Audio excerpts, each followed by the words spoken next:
Saudara, Anda menyaksikan Kompas Bisnis bersama saya Nanda Aprilia. Harga emas dunia menguat pada perdagangan Senin kemarin setelah Amerika Serikat dan Iran mengumumkan kerangka kesepakatan damai untuk mengakhiri konflik yang berlangsung selama beberapa bulan terakhir ini.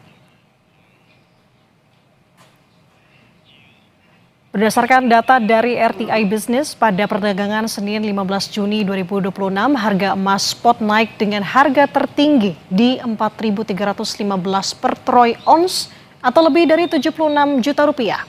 Angka tersebut menjadi level tertinggi sejak 9 Juni 2026. Sementara itu, kontrak berjangka emas Amerika Serikat untuk pengiriman Agustus menguat 1,9% menjadi 4.318 per troy ounce atau hampir 77 juta rupiah per troy ounce.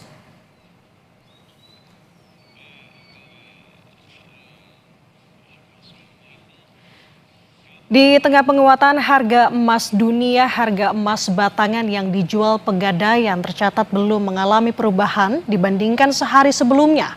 Untuk produk Galeri 24, harga emas ukuran 0,5 gram masih berada di level Rp1.414.000. Sedangkan ukuran 1 gram dibanderol harga Rp2.696.000. Sementara itu, saudara, emas UBS ukuran 0,5 gram dijual Rp1.464.000 dan ukuran 1 gram dihargai Rp2.709.000. Seluruh harga tersebut tercatat stagnan dibandingkan dengan perdagangan pada minggu sebelumnya. Adapun harga emas antam 1 gram berada di level Rp2.820.000.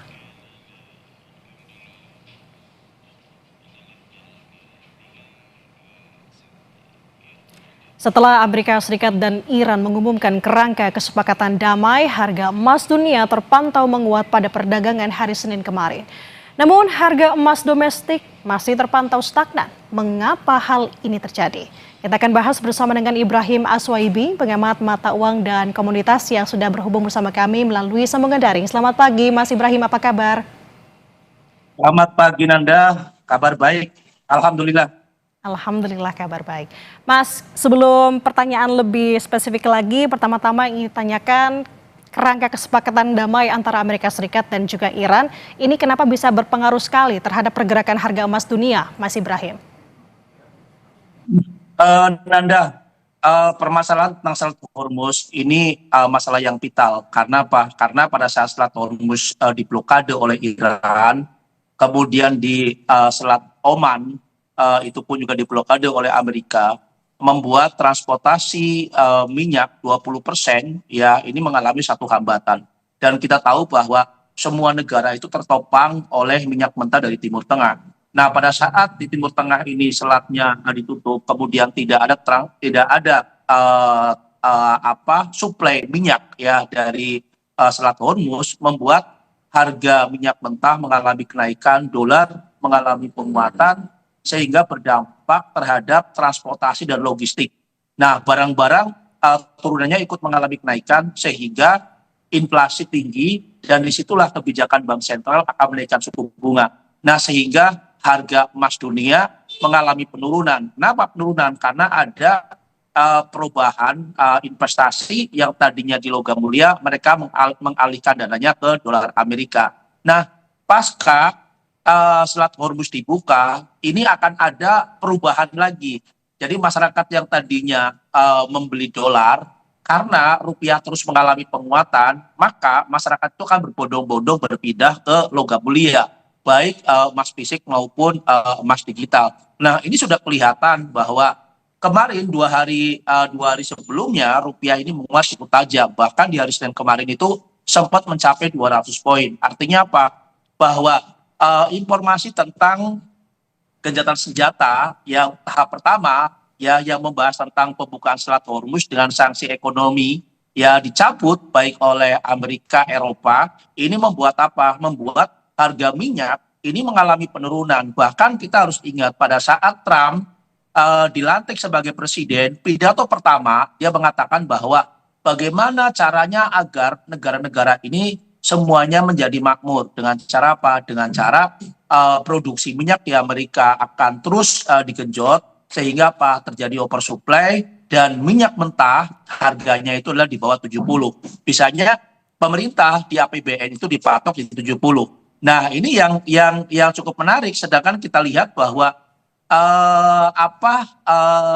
permintaan minyak secara global itu hanya 100 juta barel per hari, tetapi produksi itu dari 103,1 juta barel per hari. Artinya apa? Sebenarnya kalau seandainya Selat Hormuz dibuka, ini terjadi oversupply.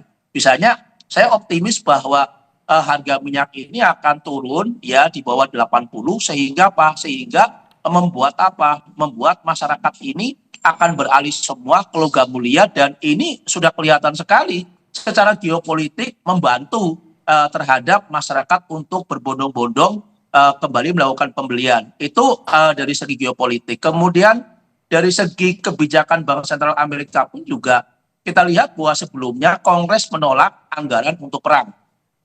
Ya, Partai Republik, Partai Demokrat bahkan dimenangkan oleh Partai Demokrat. Banyak Partai Republik yang mendukung Partai Demokrat, sehingga apa? Sehingga pendanaan ya untuk perang pun juga dibatalkan. Kemudian ada pembatasan kebijakan-kebijakan Trump. Nah, di sisi lain pun juga kita melihat bahwa kebijakan-kebijakan Trump ini, kenapa Trump ini harus menghentikan perang? Karena harus ingat bahwa di Amerika ini akan ada pemilu selang. Kalau seandainya Amerika memaksakan diri untuk melakukan menyerang Iran, kemungkinan besar ya indeks kepercayaan Presiden Trump ini akan menurun. Kita harus tahu bahwa kemarin ya 2 bulan yang lalu itu di 35%. Artinya apa? Bahwa Trump harus berhati-hati. Nah, di sisi lain pun juga di Kongres Partai Republik pecah. Ya, mereka banyak yang tidak mendukung perang. Bahkan terjadi demonstrasi yang luar biasa di Amerika. Nah, dari sinilah akhirnya Trump menginginkan adanya perdamaian. Itu dari segi kebijakan. Kemudian kita melihat pun juga dari segi kebijakan Bank Sentral. Ya, Bank Sentral Amerika pun juga kalau seandainya harga minyak ini turun, ya kemungkinan besar harga-harga pun juga akan turun. Gasolin di Amerika akan mengalami penurunan. Harga-harga pokok, ya makanan pokok di Amerika akan turun, sehingga apa? Bank sentral yang tadinya akan mempertahankan suku bunga dan menaikkan suku bunga, kemungkinan besar akan menurunkan suku bunga. Kemudian tentang masalah supply dan demand, kita lihat bahwa pada saat harga emas mengalami penurunan, Bank sentral global itu kembali melakukan pembelian. Salah satunya adalah Bank Sentral Tiongkok itu ya di bulan Mei kemarin itu 10 ton ya 10 ton untuk logam mulia. Kemudian yang paling hebat lagi Bank Sentral Indonesia, Nanda, ini pun juga rupanya di awal kuartal kedua itu sudah melakukan pembelian 2 ton.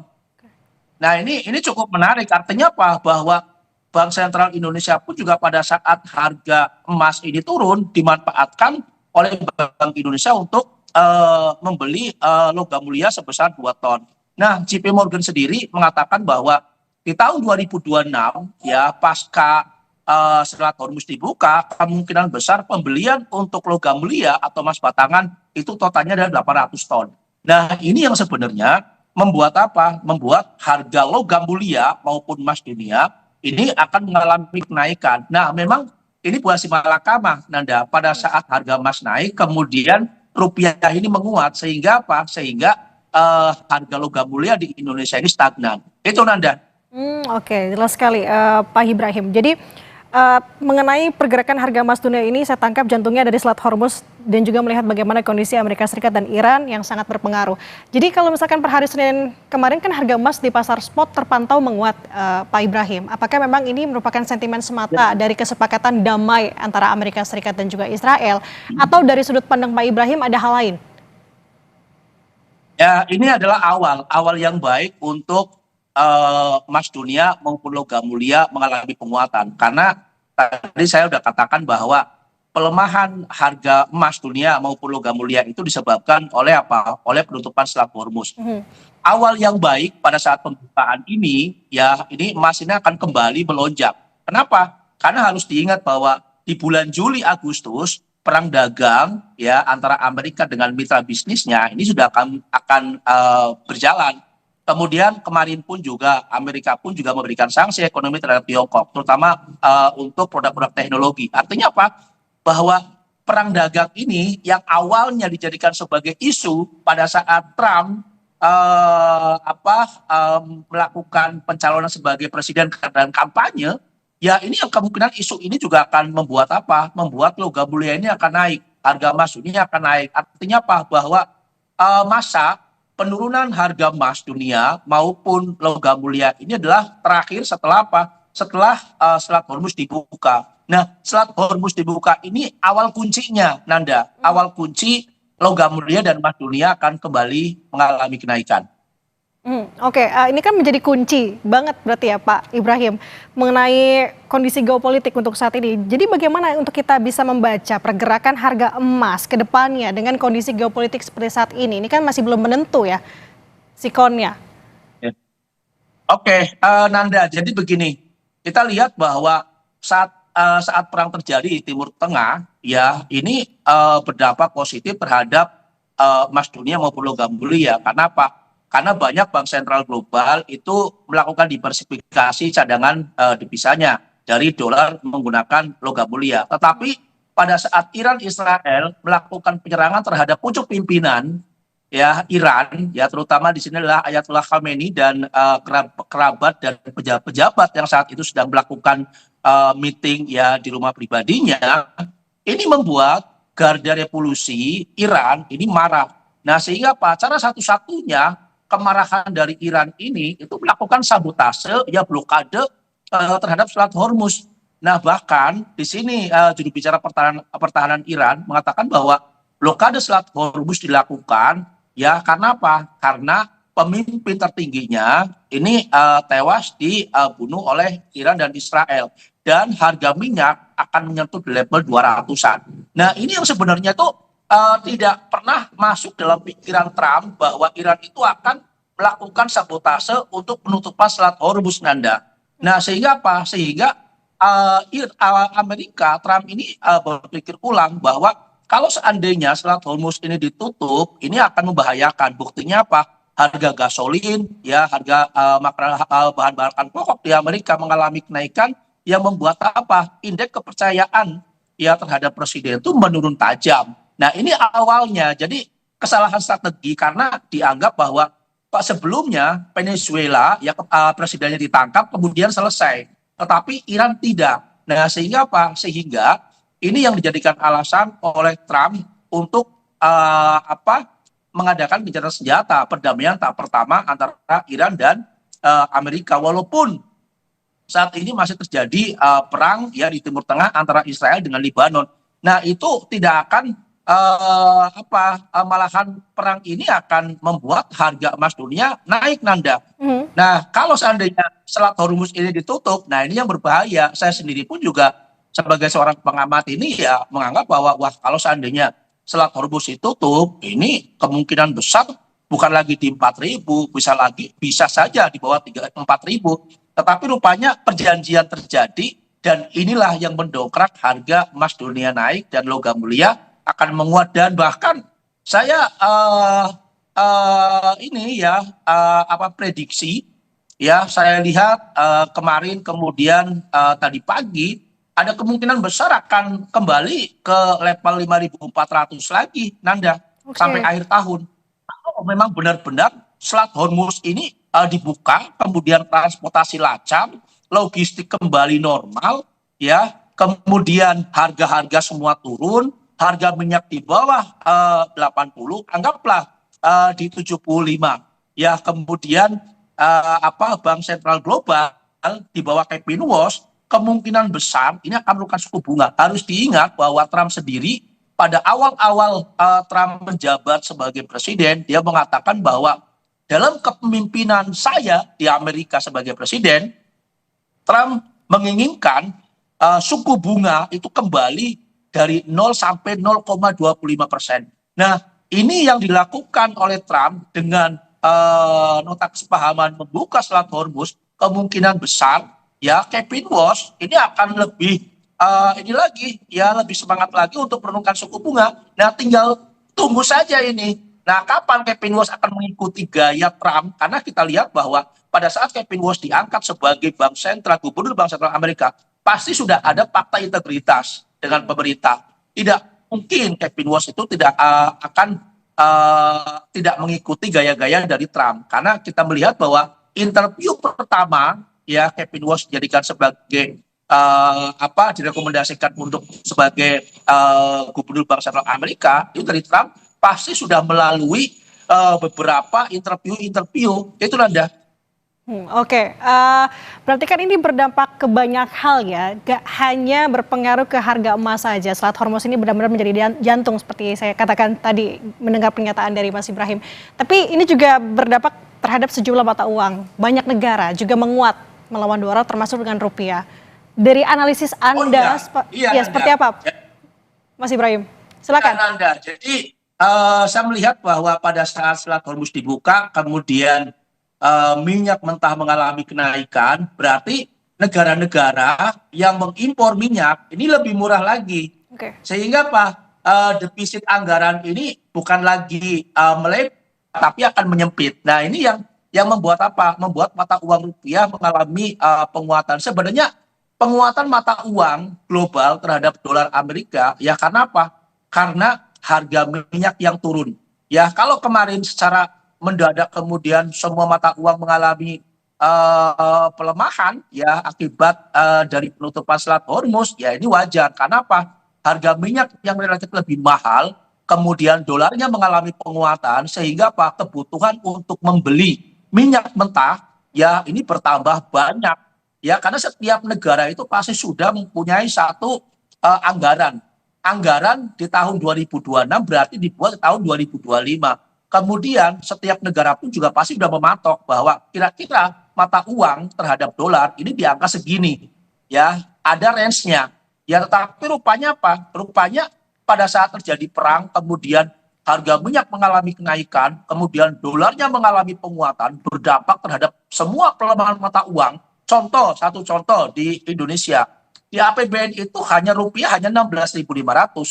Kemudian untuk minyak mentahnya itu hanya 70.